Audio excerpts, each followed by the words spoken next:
Come take an inside look of a true authentic Romanian kitchen where we're making one of the most beloved but probably most unknown desserts of the country, gogoși. We're in Hunedoara, Romania, which is a very small city in the Transylvania region, and this is where my family lives. And while we were there, my Aunt Jetta made me one of my favorite pastries, gogoși. This is a really homemade recipe, but essentially it's a kilogram of flour, 2 spoonfuls of yeast, and it's a very specific spoon she uses. You got some milk, some eggs, lemon zest or orange zest, special sugar that you can get in Romania. It's like this vanilla sugar. And she does make a really big point that you have to use good flour. If you don't use good flour, it's not going to rise. Good flour is really the secret to this recipe. And this is the gogoși dough, because when you make gogoși, you don't just make one, you make a tablespoon and you have it for the entire family, and you even have it for leftovers. And you can easily eat like 3 to 5 gogoși in a sitting because they're just really airy and fluffy. So they're easy to eat. So that's why you want to make so many. And that's why we have such a huge tub of dough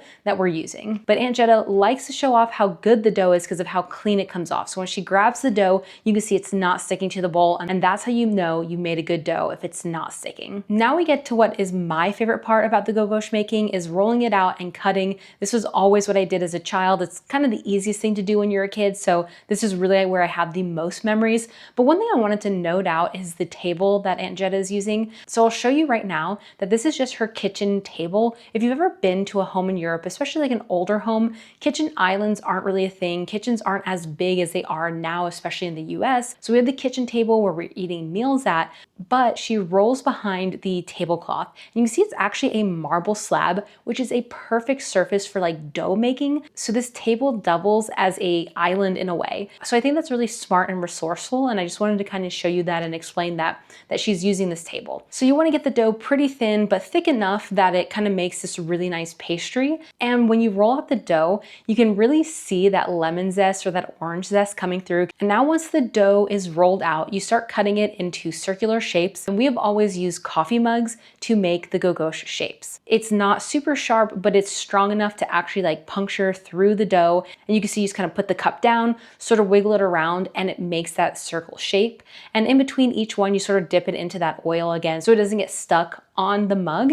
And you just keep doing this until you have, you know, one sheet done. And something that's really cool is those like leftover pieces, you kind of roll those back over, but towards the end of the process, you can't keep doing that and you actually fry those up. Those are honestly some of the best pieces of gogoși, the little pieces, and we call them little ears because that's what they look like. So you call them little ears in Romanian, and those are honestly so good. And now we get to the frying portion, and you can see Aunt Jetta is a pro at this, and it really doesn't take too long if you get the oil hot. I'm not really sure how hot it is, but it gets hot enough to fry these really quickly. So one of the secrets that she shared with me is that when you're cutting the dough, the part that's on the bottom, you actually want to flip over and put the top on the oil first. So you can see here, she kind of explains that, and then you fry it and quickly flip it over, and then you take it out of the oil. And when you take it out of the oil, you want to make sure you're using a slotted spoon to get as much of the oil off of the gogoși. And then afterwards, you actually place the gogoși on a paper towel, and you want to do it kind of on the side where it's standing up. If you put it the other way, they'll kind of deflate, and you want to keep these like nice and fluffy. What I absolutely love is that Aunt Jetta is just picking up the pieces of fried dough really much with her bare hands. I would call that like mom hands.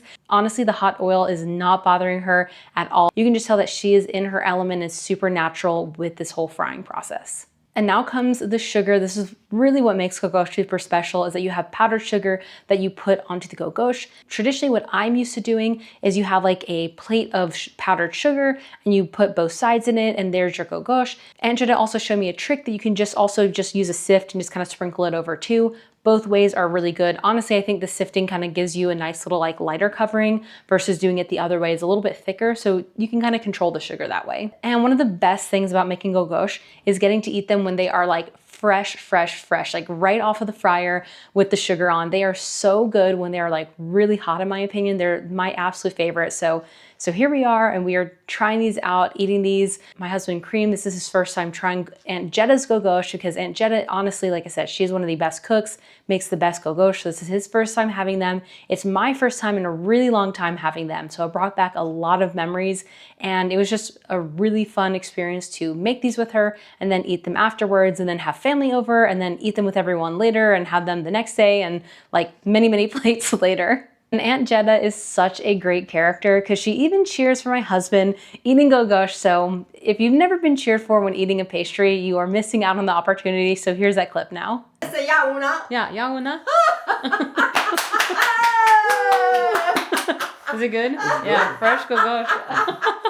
So that's the process of making the gogoși. It is really, really simple, honestly. And I think seeing it in a traditional Romanian home made by someone who's made this their entire life and sharing it with their family is a really unique experience. And I'm glad that I got to film this and show this with you all, because I don't know how many people really get to experience gogoși made at a home. If you go to Romania, you may get gogoși like on a food stall, maybe at the markets, but you're not gonna really see it at restaurants where a lot of like tourists will go. Traditionally, a lot of tourists will get the dessert called papanași, which is actually interesting because I never grew up eating papanași, and it is like everywhere in Romania at restaurants. I think it's because gogoși kind of replaces that, and you can eat more gogoși than you can papanași, and I think papanași just takes too much time. You can see how easy gogoși are, especially if you make the dough early. Once you do the dough a lot, it's really not that difficult to do. So just having the dough, frying these up really doesn't take too long. And I think that's why gogoși are such a traditional part in the everyday Romanian culture rather than what you experience as a tourist. Now, we did try gogoși out one day in Bucharest at one of the markets, and I will say I noticed it was a little bit doughier, and I don't know if it's unique to my family or maybe just how certain